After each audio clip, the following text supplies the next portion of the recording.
Joined as always by Tom Silverstein back in Indianapolis. Well, not back, we never left. But you know who did arrive today is Matt LaFleur. Green Bay Packers head coach Matt LaFleur stepped to the podium, spoke to local media as well off to the side. Spoon, this is the first time we've talked to Matt LaFleur since really right after the season ended. He's made several hires since then. He's had some contracts signed and re-signed for some of his roster guys. What did you take away from what he had to say today? Well, I sort of get a confidence vibe from him that Rodgers is coming back. I don't, I could just be mistaking his general upbeat personality, but, nobody ever talks about the option that he won't play for the Packers, that it seems to be he'll either play for the Packers or retire, and they don't seem that lacking of confidence that he's going to be back. And I talked to somebody who had talked with some Packer people off the record and whatever, and they were, somewhat optimistic he'd come back. Now, optimism is one thing, knowing it's going to happen is another, and nobody knows what Aaron Rodgers is doing right now and what his decision is. I don't think even Aaron Rodgers knows what his decision is right now. No, and the thing about it is the Packers don't know, because they're expressing to agents for some of the guys who are free agents that, hey, we can't do anything until we know what Aaron Rodgers does. And so, whoever's out there with deals to be done, Devontae Adams, DeAndre Campbell, Rasul Douglas, MVS, Alan Lazard, and it goes on and on, nothing going on because they can't. And I feel like we need to really just stop and say that again, because that's what stood out to me more than anything this week, or some of those conversations you've had, that they can't make these other deals because they truly don't know what's going to happen with Rodgers. You feel like if they were leaning one way or the other, they would go ahead and at least have contingency plans or some sort of deals in place. Start the process. So if you knew that Rodgers is coming back, why wouldn't, or you knew he was leaving or whatever, you could start doing deals. But they don't seem to be really, I know they're talking with people, but the one agent just said to me, it's on hold. It's on hold till he makes a decision. So well, as for what happens with Aaron Rodgers' future, it's like we said, it's still up in the air. No one knows. This week, though, is also about the bigger picture when it comes to the future. Mm-hmm. The prospects started coming through here today, got to talk to a few different guys. And also, while we're at it, if you have any questions, go ahead and drop them in the comments. We're going to get to them here. So before we get back to other things Matt LaFleur said, let's talk about a couple of these prospects. Got to talk to some Wisconsin guys. I thought it was fun that Jake Ferguson told me that he is not a Packers fan, and so it never has even occurred to him that he could get drafted there. The Packers, yeah. He is a Raiders fan for whatever reason. But that being said, there were also a lot of wide receivers came through here today. You've mentioned that to me as a position to watch for the Packers, especially there at that 28th pick. George Pickens from Georgia said that he has spoken with the Packers both formally and informally. He raved about the Packers offense, Aaron Rodgers, Devontae Adams. Do we get our hopes up about George Pickens, or is that just wishful thinking and talk at the podium? That's just talk at the podium. Every year you go in and who have you talked to? Well, the Packers. Oh, okay, this is a guy they're really interested in, and then you don't hear a word about him during the draft. They do their homework, but they especially do their homework on guys that maybe they didn't get to see a lot during the year, guys who might have a little bit of a character issue, guys who their scouts didn't get a good read on. And then some of them they're actually interested in. And some of them are dummy ones to make other teams think, hey, they're interested in this guy, and they have no interest. So they get a lot of interviews. I forgot what it is, if it's up to, they increased it to 45 or something like that, or decreased it and increased the time, something like that. But, like a lot of these guys they talk to at the Senior Bowl. So the ones they didn't talk, I kind of think the ones they talked at the Senior Bowl are more important than the ones they talked to here. Probably because they're more interested in them and it's less publicized. And here, it's pretty well known. The guys know where they're going and who they've been to, and I think it's a little more under the radar when they do it. Like they'll do it at the East-West game or the whatever All-Star games. You'll often hear guys say, "Oh yeah, they interviewed me there." So I think it's a little bit more under the radar when they do it at those games. Interesting, and they can talk to them at pro days as well. So Correct. yes. Correct. Yes, and they will do that at pro days too. You'll see that as well. One of the guys that they did talk to that I spoke to today is SMU receiver Robertson. One of the more interesting things that I thought he told me was, they didn't talk to him necessarily as a receiver so much as a returner, and about using him as kick and punt return. I'm not saying they're going to go out and draft this guy as a returner, but it seems like that's something that they're at least thinking about if that's what he came away from that meeting with. Like, they're more interested in me as a returner than as a receiver. Do you feel like that's, no matter what they say about Amari Rodgers, that's a legitimate piece they're looking for this week and this draft season? I think so. I mean, I think they're evaluating guys. I think they would like a wide receiver who can return, who has return ability. So, but, maybe with the new special teams coordinator, they're willing to step out and say, okay, if there's a returner you really like and he's limited as a receiver, we'll take him as long as you think that he's really good. So maybe they are going in that direction. I know guys they've picked to be returners have almost always busted. It's just, there's Joey Jamison they took, and then Ted Thompson took one, and his name escapes me right now, and that didn't work out either. So you have to be really careful with those guys. Well, it's interesting you say that, because one of the questions that we have here is from Brian. He says, isn't wide receiver the biggest swing and miss position in the draft? No, I think defensive linemen is, because everybody ranks those guys much higher than they are, because pass rush is so critical and there's so few guys who can do it. So you see more busts probably on the defensive line.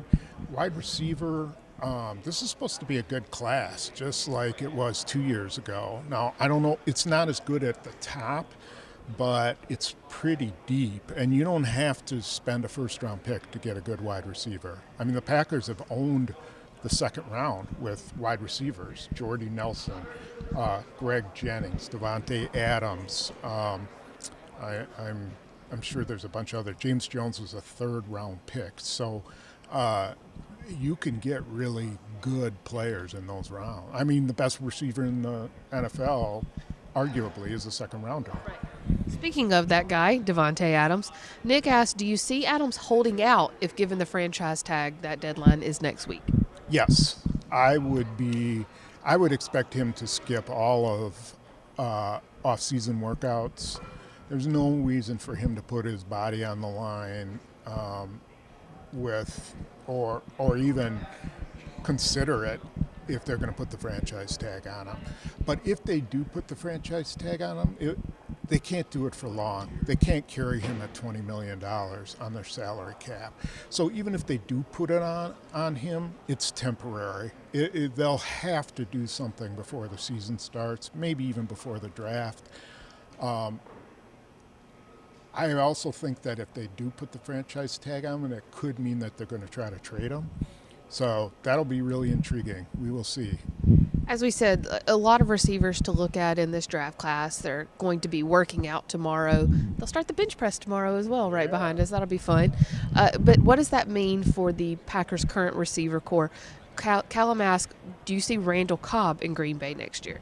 Yeah. One thing I didn't mention, just back to Devontae Adams and the franchise tag.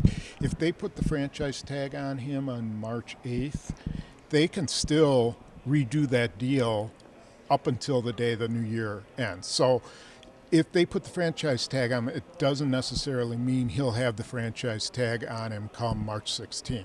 They have 8 days to continue to negotiate with him. It's just that, they have to do something to declare that they're going to keep him. As for Randall Cobb, I don't see how they can keep him he can't keep him at his current salary. I think he's got like a $7 million cap number. He would have to come back at a really reduced salary if they ask him back. So maybe a minimum wage salary with, some incentives or something like that. And then back to the draft. We're just jumping all over the place. Kyle asked, are there any positions that you think could be a surprise target for Green Bay in this draft? It's not a really good quarterbacks class, but if they see somebody that kind of, piques their interest, I could see them taking a quarterback. They have to eventually. They need to continue to stock up behind Rodgers and create competition for Jordan Love. Rodgers, if he signs, it'll probably be for 2 years, maybe 3. And so, you got to continue to develop quarterbacks. So I think that could be, they could take a kicker. They could take a long snapper again. I don't know if there's anybody I haven't studied that real closely, but those are positions that would be surprising. Spoon out here drafting quarterbacks for the Packers, going to kick everything up. Well, the Packers, during the Ron Wolf era, they drafted quarterback every year, and they had Brett Favre, who never missed a game. I mean, he never missed a single game, and yet they kept drafting quarterbacks. And then they'd develop them and trade them and get good draft picks for them. So Mark Brunell, Ty Detmer, Aaron Brooks, Matt Hasselbeck, they got good draft picks for those guys. And those are notable names. They all became starters, yeah. And so, and they weren't first-round picks. Hasselbeck was a 7th rounder. Brooks was a 3rd rounder. Detmer was a 7th rounder. Brunell was a 3rd rounder or 4th rounder. So, yeah, it's I don't know why they got away from that philosophy. What position, a couple of different people have asked, Cal and Randy have asked, what position do you see them needing to go in the first round? And I'm going to add a rider onto that. What position do you see them actually going in the first round? Well, typically the Packers' philosophy is not to take wide receivers in the first round. That you can get them in the second round. Now, they're picking so late that you could make an argument that it's, for all intents and purposes, a second-round pick. What position do I think?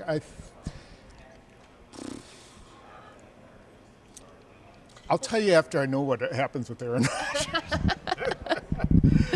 You and Matt LaFleur and Brian Gutekunst, you all want to know that answer. Yeah, I think I think it would be a pass rusher. If they could find an edge rusher to go along with Rashawn Gary, I think that's what they would really want. Wide receiver maybe, but they can do that in the second round. And then again, I don't think they're going to trade Rodgers, but if for some reason they did, then it's up for grabs what they would go for. Because they would have all sorts of picks. Right.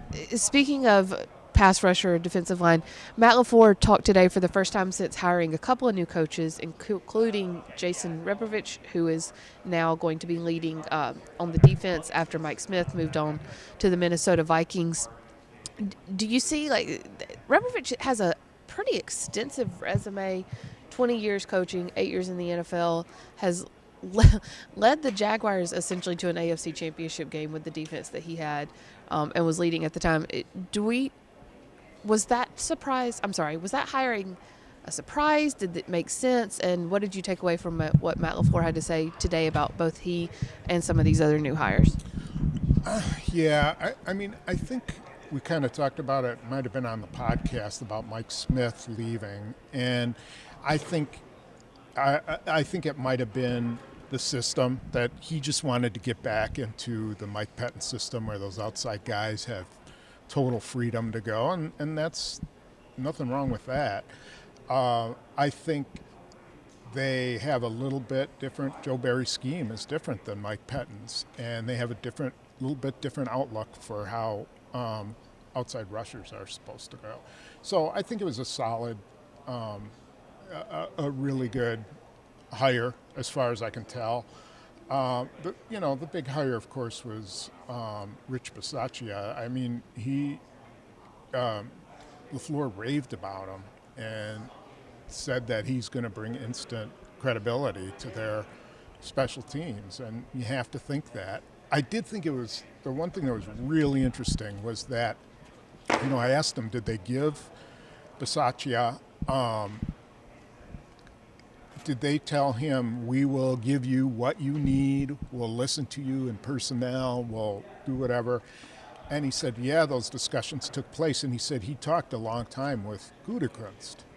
And I'm like, well, coaches don't usually talk to general managers. That's the coach's hire. So you bet he went in there and said, look, if you're going to hire me, I want some say in what kickers you're going to pick up and what long snappers. And, I have a lot of experience. Are you going to listen to me?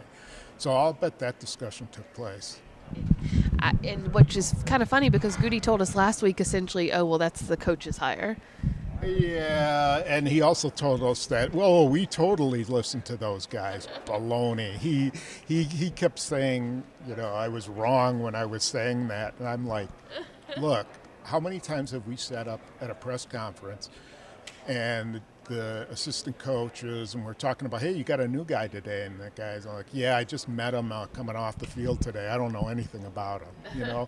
That's just the personnel department fishing for guys. I think hiring Bisaccia, I wouldn't even be surprised if there was something in his contract that said, I get to pick the kicker or whatever.